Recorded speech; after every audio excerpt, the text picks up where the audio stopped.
Hello friends, स्वागत है आप सभी का आपके अपने YouTube channel perfect future academy में। मैं दीपक स्वागत करता हूं आप सभी का।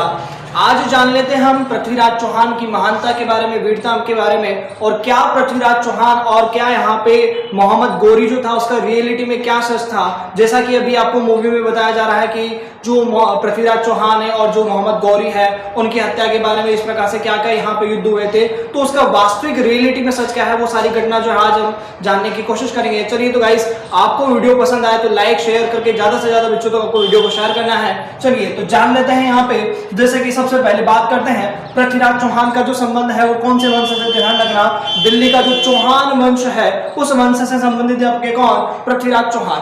आपको सारी चीजें मैं आपको ऐसे ऐसे फैक्ट बनाऊंगा जो कि बिल्कुल रियलिटी में रियल घटनाएं हैं, उन्हीं के ऊपर आधारित आपको सारी चीजें बताऊंगा। जैसे कि पृथ्वीराज चौहान यहाँ पर जब वो दिल्ली की गद्दी पर बैठते हैं, अच्छा पृथ्वीराज चौहान का एक जो और नाम निक नेम से जाना जाता है, इनको राय पिथौरा के नाम से भी जाना जाता है। दोस्तों ध्यान रखिएगा, इनको राय पिथौरा के नाम से भी जाना जाता है। बाद में जब ये दिल्ली की गद्दी पर बैठते हैं तो इनको पृथ्वीराज चौहान के नाम से इनको ये प्रसिद्ध होता है, और पृथ्वीराज चौहान तृतीय भी आपको कई जगह इसका मिलेगा।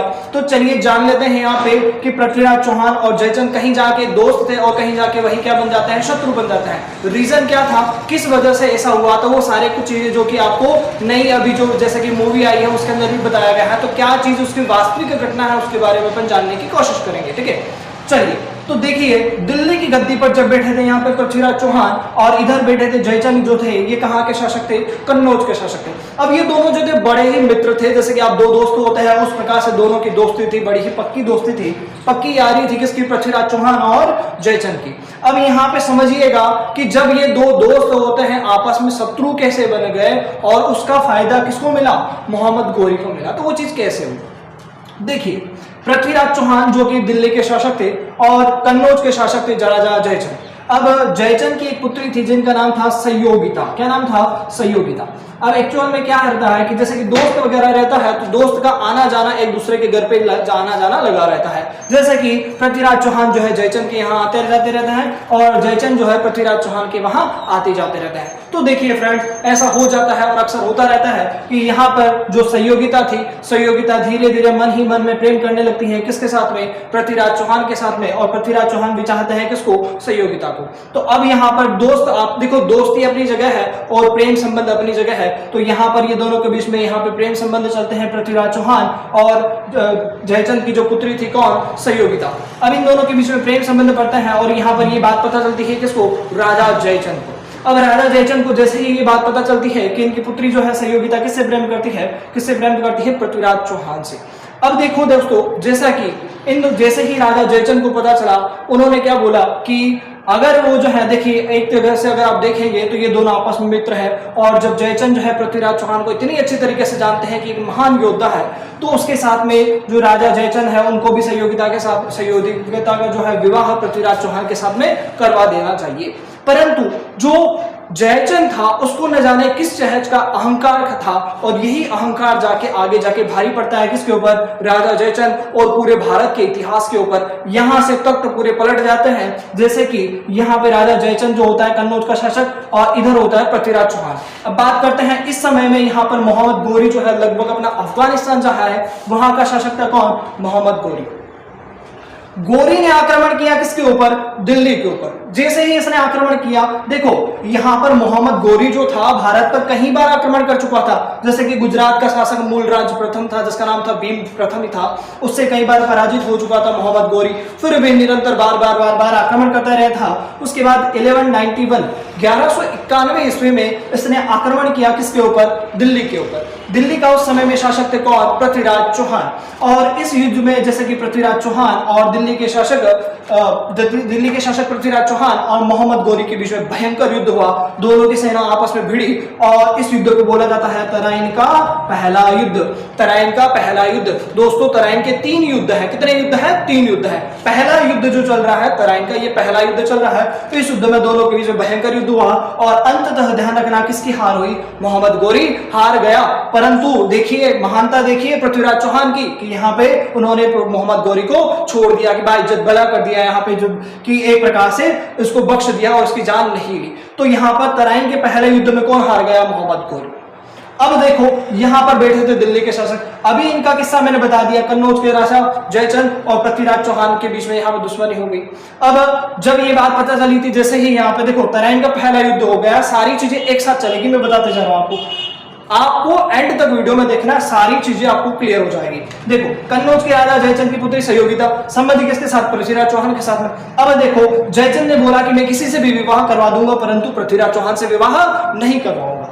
अब जयचंद ने बोला कि मैं अपनी पुत्री के लिए क्या रखाऊंगा, स्वयंवर रखाऊंगा। स्वयंवर में क्या होता है आप सभी समझते हैं, स्वयंवर मतलब आसपास के जितने भी राजा उन सभी को बुलाया जाएगा और इस प्रकार से उनको बिठाया जाएगा राज दरबार में।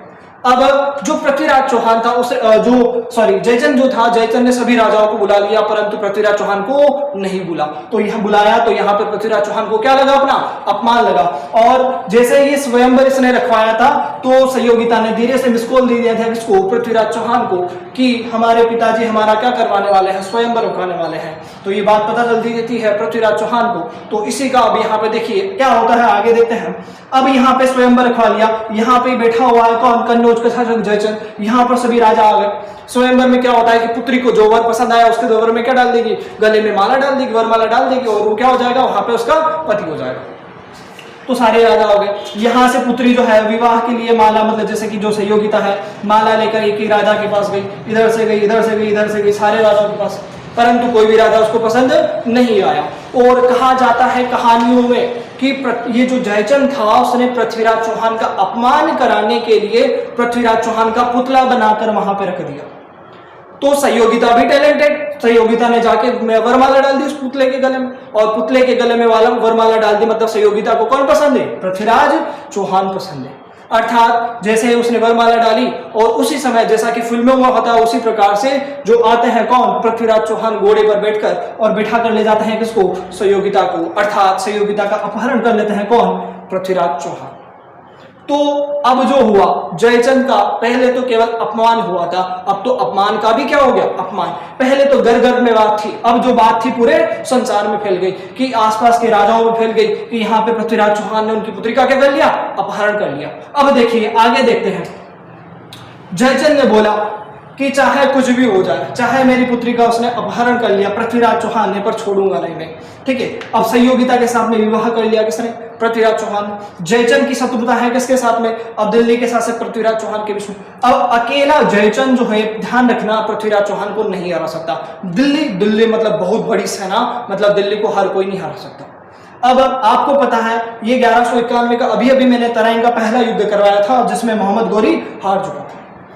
अब इसको भी चाहिए पृथ्वीराज चौहान, इसको भी चाहिए Prithviraj Chauhan. Then condition plus plus plus, अर्थात जयचंद और गोरी दोनों ने मिलकर यहां पर किसके साथ में युद्ध करने की सोचा, पृथ्वीराज चौहान के साथ में।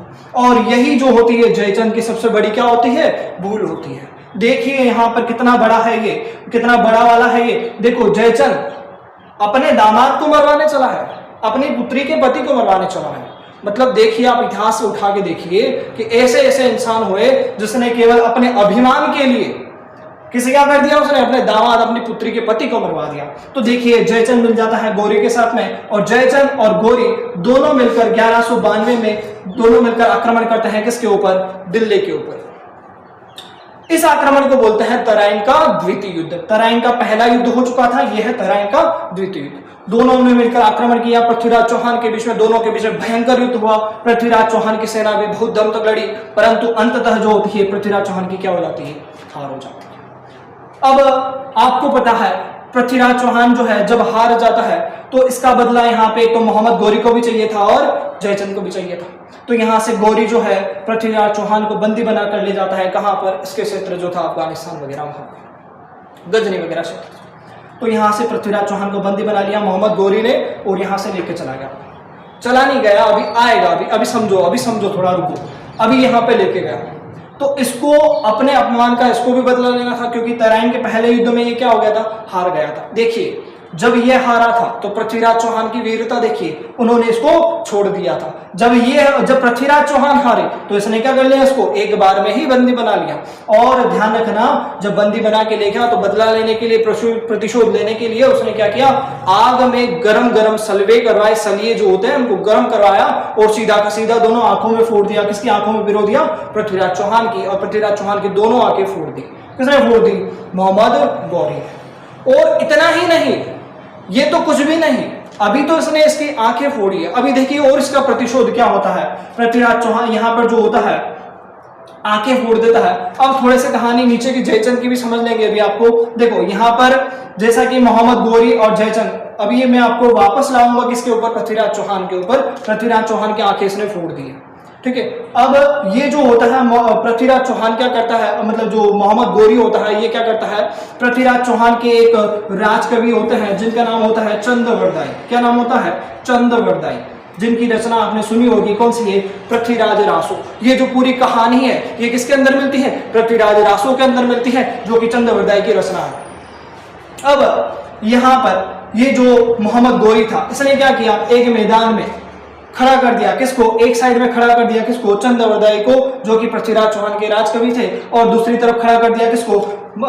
पृथ्वीराज चौहान को। कहा जाता है कि पृथ्वीराज चौहान जो है तीर चलाने में या फिर भाला चलाने में इतने माहिर थे कि नाम मात्र आहट सुन के मतलब केवल आवाज सुन के सीधा क्या लगा देते थे, अपना निशाना भेज देते थे। तो यहां पर जो होता है ये सामने खड़ा होता है और इधर खड़ा कर देता है किसको? चंद्रवरदाई को। अब आपको पता है कि पृथ्वीराज चौहान की आंखें फूटी हुई है, उनको नहीं पता है कि सामने कौन है। अब चंद्रवरदाई जो है, चंद्रवरदाई का ये कविता बोलता है और कविता में समझा देता है किसको? पृथ्वीराज चौहान को, कि आप जहां बैठे हैं यहां से लगभग 52 गज की ऊंचाई पर बैठा हुआ है कौन? मोहम्मद गौरी। और नाम मात्र आहट मात्र से बता देता है। और यहां से जो होता है पृथ्वीराज चौहान तीर, देखो यहाँ पे अलग अलग फैक्ट्स मिलते हैं कि कई जगह तीर छोड़ेगा, कई जगह भाला छोड़ेगा, तो कुछ भी छोड़े, मृत्यु किसकी होनी है? मोहम्मद गौरी की। मतलब यहाँ से पृथ्वीराज चौहान जो है आंखें फूटी हुई है, फिर भी यहाँ से सीधा निशाना लगाते हैं किसके ऊपर? गौरी के ऊपर। और सीधा सा जो उसका भाला होता है वो उसकी छाती के आर पार हो जाता है, वहीं पे गौरी की क्या हो जाती है? मृत्यु। तो दोस्तों कितने महान योद्धा थे जिनको भारत के इतिहास में गौरवान्वित एक जगह मिली है। कौन? पृथ्वीराज चौहान। तो ये था पृथ्वीराज चौहान का इतिहास, जो कि एक महान योद्धा थे। और एक कलंक भी आता है जिसमें आता है राजा जयचंद, जिसकी वजह से यहाँ पर देखो अभी विदेशी सत्ता भारत में आ गई है। अभी गौरी आया है, गौरी धीरे धीरे यहाँ पर पैर पसारेगा, धीरे धीरे इसके बाद कुतुबुद्दीन ऐबक आएगा, गुलाम वंश आएगा। मतलब ये अंतिम हिंदू राजा थे। कौन? पृथ्वीराज चौहान। इसके बाद जो आएंगे आपके मुस्लिम सत्ता स्थापित हो जाएगी और यहीं से भारत का पतन यहाँ पे विदेशों के हाथ में चलाता जाएगा। तो ये सबसे बड़ी गलती हुई थी, इस वजह से इस युद्ध को बहुत बड़ा युद्ध माना जाता है। और सलाम करते हैं हम ऐसे महान योद्धा को। किसको? पृथ्वीराज चौहान को, जिन्होंने अपने इतिहास के लिए, अपनी भूमि के लिए बलिदान दे दिया, जिनकी आंखें फूट गई फिर भी लड़ते रहे। ठीक है, तो ऐसे महान योद्धाओं को हम सलाम करते हैं, जैसे कि महाराणा प्रताप हो गए, है ना, राणा सांगा हो गए। ऐसे महान योद्धा जिन्होंने अपनी वीर भूमि के लिए हंसते हंसते अपने प्राणों की आहुति दी। धन्यवाद दोस्तों। अगर आपको इसी प्रकार से सारे बिल्कुल क्लियरली फैक्ट जानना हो तो वीडियो को ज्यादा से ज्यादा शेयर करिए, चैनल को सब्सक्राइब कर दीजिए और बेल आइकन को जरूर प्रेस कर दीजिए, जिससे आप इतिहास की ऐसी घटनाएं जो कि आपको कुछ सिखाती है, कुछ अपने देश के बारे में सिखाती है, उनको आप सीख सकें। धन्यवाद दोस्तों। ज्यादा से ज्यादा वीडियो को शेयर करिए, लाइक करिए और सभी दोस्तों तक फैलाइए। ओके, मिलते हैं नेक्स्ट वीडियो में।